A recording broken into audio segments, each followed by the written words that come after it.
today's hand history, I am playing day 1B of the Win 10K WPT Championship. This tournament was absolutely massive, had over 2,400 entries.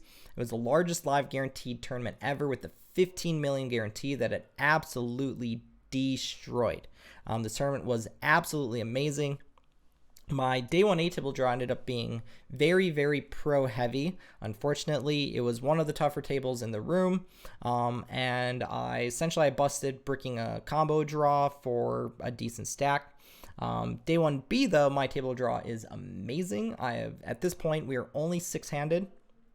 I have only one other reg at the table, and the rest of the table are fun players. The big blind, who is our villain in this hand, is also a fun player. So I am under the gun, or in this case, since we're 6-handed, I'm in mid position 2, and I have 100k at big blind 500. So I'm playing 200 big blinds deep effective. So on Range Trainer Pro, we don't have a 200 big blind range here, but I do have a 100 big blind range, and from there we can figure out what a 200 big blind range is supposed to be. So mid position 2 here on 100 big blinds is 22.36% of hands, so call it 22%. And obviously my ace king here is a happy open, no doubt about that. But what is the rest of my range supposed to look like here?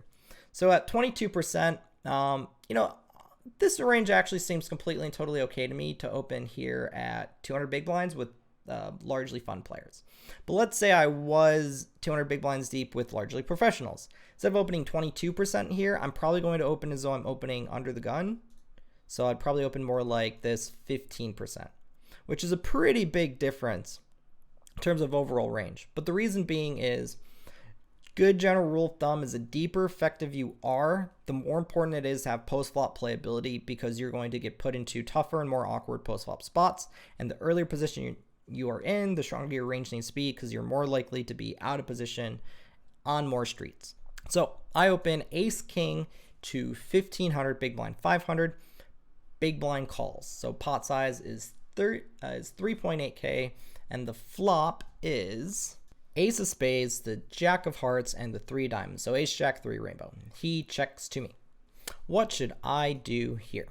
So we're going to look at this spot theory quick. We're going to look at it at the deepest stack depth that we have, and then use that as a means to figure out what types of size I should be using. So ace jack 3 rainbow. Okay, so ace jack 3 rainbow, obviously they're supposed to check to me, and they do. What size should I pick and why?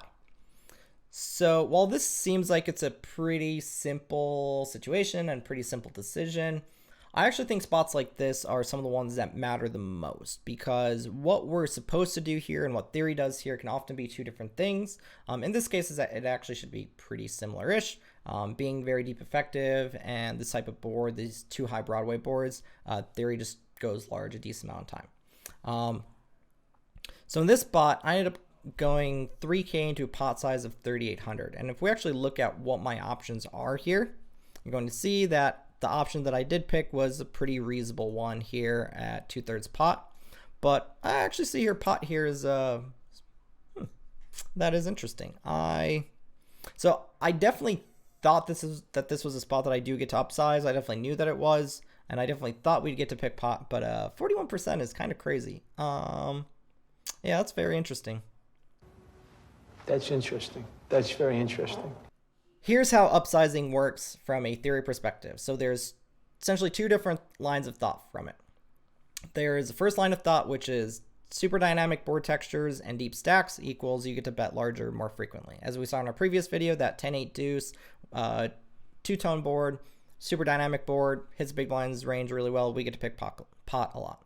But this board texture is not really dynamic. It's a little dynamic. Best hand possible changes on aces, 2s, 3s, 4s, 5s, kings, queens, jacks, and 10s. So the only cards it doesn't change on are 9s, 8s, 7s, 6s. But there isn't a flush draw possible. So it's not really that dynamic of a board. And also, it doesn't really hit the big blinds range too well either. Mid position 2 here, we are at a very large range advantage. So if this isn't really a dynamic board, and it doesn't really hit the big blinds range super hard, why do we pick largely a big size here? Going 2/3 pot or pot, essentially the vast majority of the time that we bet. So why are we going really big here? Well, I think that it's because when our opponent continues, they essentially have these top pair or mid pairs the vast majority of time. So their continuing range, essentially when we bet, they just fold a lot of stuff. So their range on the turn is really strong. And then on top of that, this is also a board texture that we get to barrel a lot on. You know, we're at a very large range advantage. We have all the really good hands. There's pretty much every turn card is good for us to bet on except for jacks. So we love pretty much every card in the deck except for jacks, and we just get to we get to bet the turn a lot, and we get to win on the turn a lot, and then we get to bet the river a lot, and we get to win on the river a lot. So what size do you bet on the flop from a theory perspective? Two different main things. Board texture really dynamic and you're deep effective, get to bet big a lot. Situation in which you are barreling a lot on, you also get to bet big a lot. So those situations tend to be also well deep effective. Those types of board textures tend to be ace king x, ace king x, ace queen x, ace jack x, jack 10x. Those types of board, also king queen x. Those types of board textures you just get lots of upsizes on, and it's because you're going to be barreling pretty frequently. And that's whether they're rainbow boards, monotone boards, two-tone boards, although rainbow and two-tone you tend to be betting large a lot more frequently on. Monotone boards you tend to downsize. So that is how we get to pick our sizes here. What size I exactly bet is I bet 3,000. Why?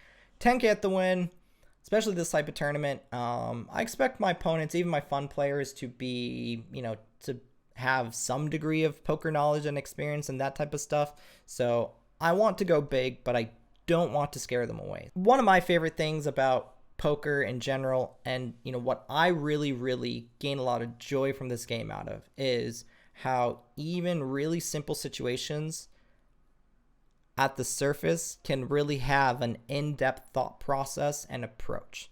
So it's one of the things that I really get a lot of joy from out of this game. Meanwhile, I'm over here like, hello, I like money. Okay, on to the turn. So I bet 3K, he calls. Pot size going into the turn is 9.8K. And the turn is the deuce of clubs, so it is now a rainbow board. Also, I might have very slightly had this backwards. It might have been ace jack deuce turn 3 or ace jack 3 turn deuce. I don't remember for sure. But either way, this was a board on the turn. As you can see here, he's not really supposed to lead. He is largely just supposed to check. They, of course, check to me. So what am I doing on the turn? Well, I, of course, have a very strong value hand. And once again, I want to build a big pot. And once again, I do want to keep betting. And once again, I don't really want to scare them off. So let's say the turn brought a flush draw. Chances are I'm probably going to bet pot. But since the turn does not bring a flush draw, I think if I bet pot again, it would be too scary of a bet size. So, but I definitely want to go fairly large because I definitely do think I can get called by some Jack X, pretty much all the worst Ace X. And there aren't that many hands that I'm actually worried about. The only hands I'm really concerned about are 4-5, Jack Deuce suited, Ace Deuce. That's it. So plenty of worse hands I can call. And not that many better hands, so we definitely want to bet, and we want to bet fairly large, but we don't want to scare away our opponent, especially since we are probably going to be triple barreling a decent amount of the time with our exact hand. So they check.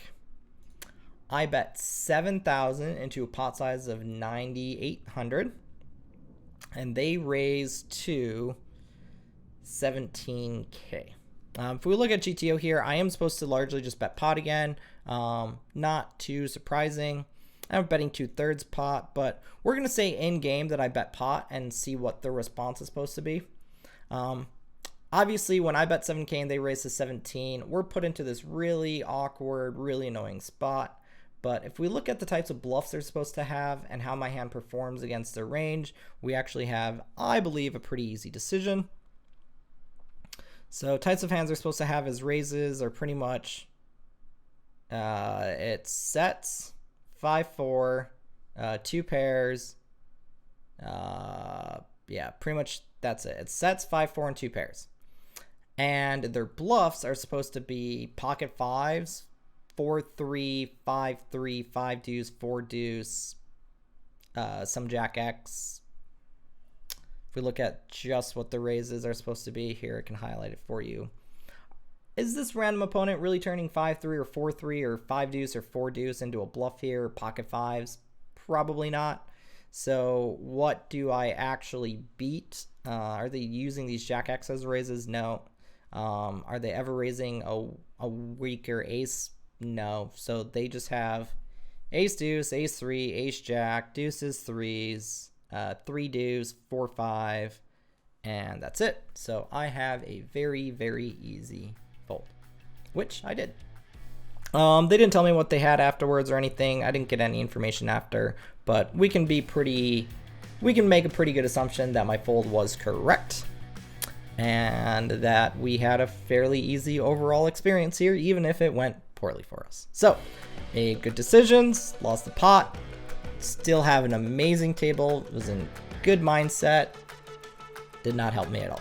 Anyways, thank you for watching this video. I hope you really enjoyed it. Stay safe and healthy out there, and best of luck at the tables.